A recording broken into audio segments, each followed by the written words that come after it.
everybody, and welcome to the ranking, reviewing, and rating podcast I like to call Music Meltdown. So where we take any artist's discography, songs, just sort of any musical topic, and rate, rank, and review them. Of course, for today, I'm going to be discussing the first winner of the ever Music Meltdown poll that I did. I've done a couple of these now. They're on the Music Meltdown Discord server, which you can find in the description below, as well as the upcoming schedule and the albums that are covered within the video. That being said, though, I did a 60s poll, and beating out Buffalo Springfield, The Small Faces, and The Velvet Underground, as well as Traffic, we have the beautiful discography of soul legend Sam Cooke. An absolutely essential artist, I feel, for anybody interested in the genre of soul. He has one of the greatest male vocals of all time, and I'll let the cat out of the bag. I greatly enjoyed my time listening to these records, although I don't necessarily think I'm the best person to discuss them. I don't have the greatest understanding of many things about R&B and soul and whatnot, so I tried to write my reviews as best I could, and I apologize if I miss out on any sort of key moments or essential moments that I wasn't able to pick up on due to my lack of familiarity with the genre.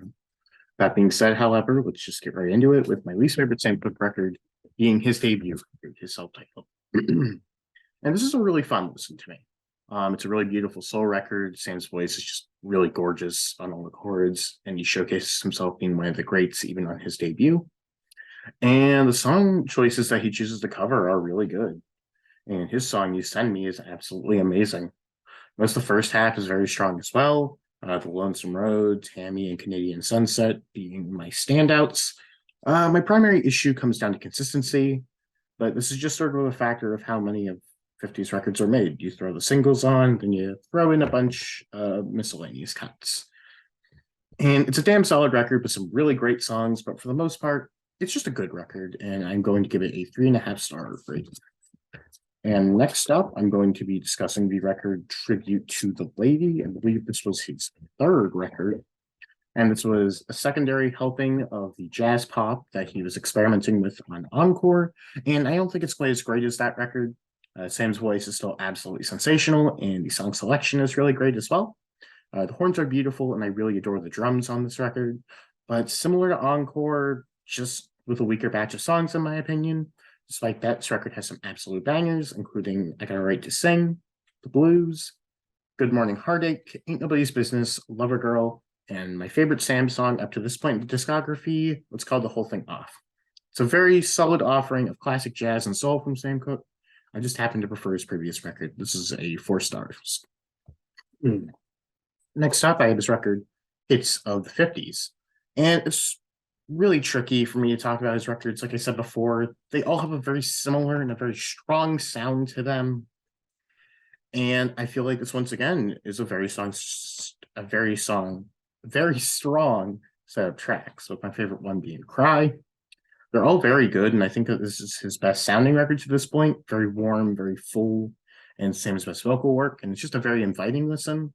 I just don't gel with this batch of songs as much as I did something like Encore. For me, it's still very good and very strong, however, and I give it 4 stars. And same thing can be said for his record Cooke's Tour. It's another really beautiful set of tracks from Sam. The production is really nice, really full on this record, and the song choices are just absolutely sensational. As usual, the horns, drum, and vocals are just really great, and especially the sound of the acoustic guitar and what I believe are woodwinds across this record are really delightful. There's not a bad song here at all, just something about the record doesn't top the absolute favorites from Sam Cooke. My best songs were Under Paris Skies, Bali Hall, Coffee Song, and Jamaica Farewell. Regardless, another solid 4 stars. These next two are where I suspect things are going to get a bit bumpy, and from what I gather, these are some of his better records for most people, but they just didn't quite connect with me as others were, and it could just come down to me not understanding them as well. Next up, I'm talking about the record Mr. Soul.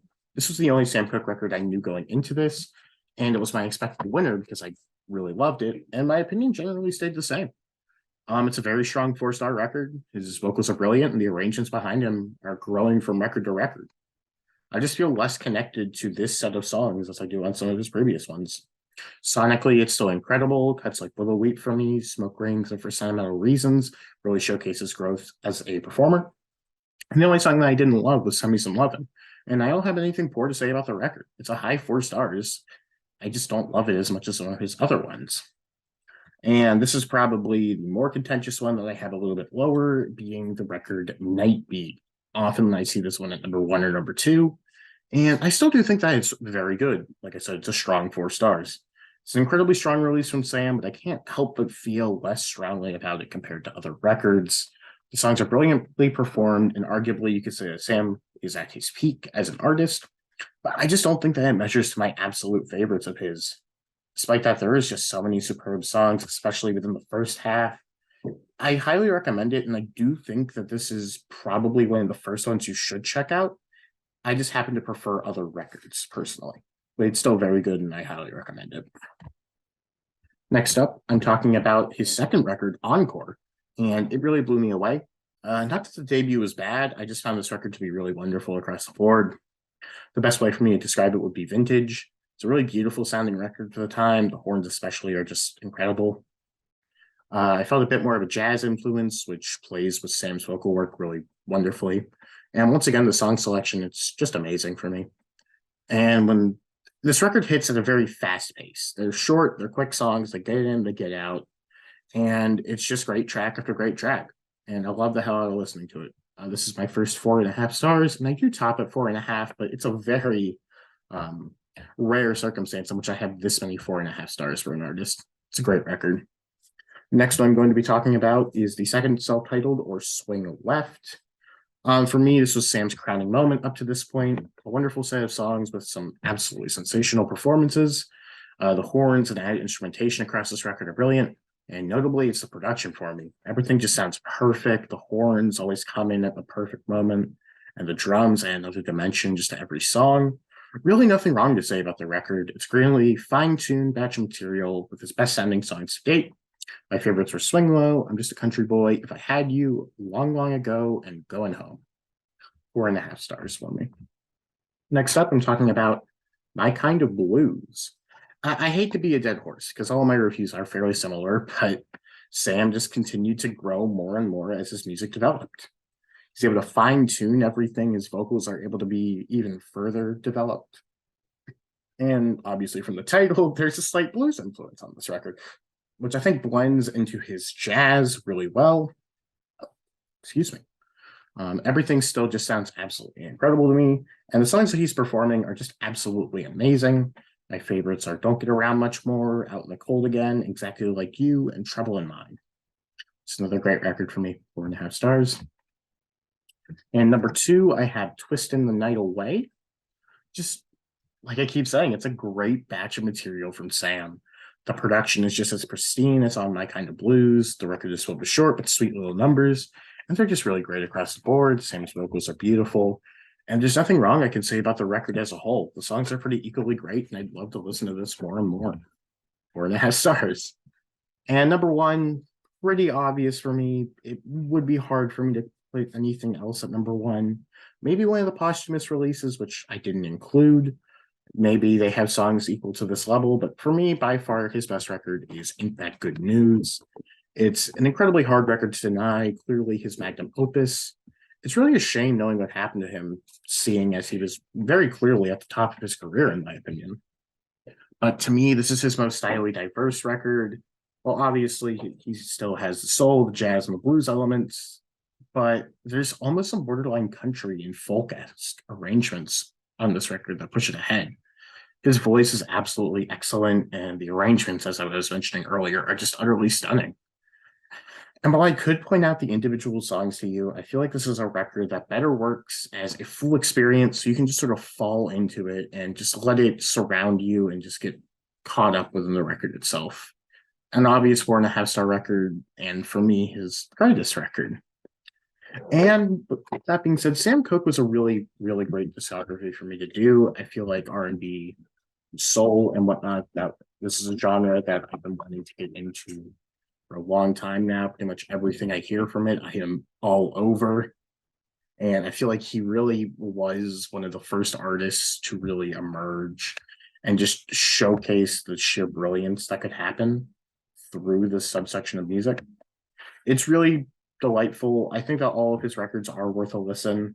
You can pick it up. He has a box set, the RCA albums collection. It has everything from Cooke's tour to Night Beat, as well as a live record. I highly recommend it. I got it for like $30 on Amazon. So there you go. But yeah, he's a really great artist, has so much brilliant material to him, and his vocals are absolutely some of the best just in general for me. This is a great discography. I love going through it. And with that being said, it's time to get into what I'm going to be doing next. And it's going to be a fun one because after Sam Cooke, Tavi from the Phil Collins video is going to be coming back. We're going to be discussing the 5 albums by the sort of reggae-infused new wave pop rock band The Police. Only 5 records, pretty short and sweet discography. Not a ton of variation for me. I feel like that's going to be a fun one. If you have your own Sam Cooke list, feel free to put that in the comments below. And if you feel that I did anything that's heresy, for example, my Night Beat placement as well, you can put that down below. And as mentioned earlier, there is a link to the Discord server, which will give you the schedule for next month. Not just next month, it'll give you the entire schedule up until June of next year. And as well, like I mentioned, there will be some of the artist polls. That being said, I really hope that you enjoyed it, and I hope that you all have an absolute great time.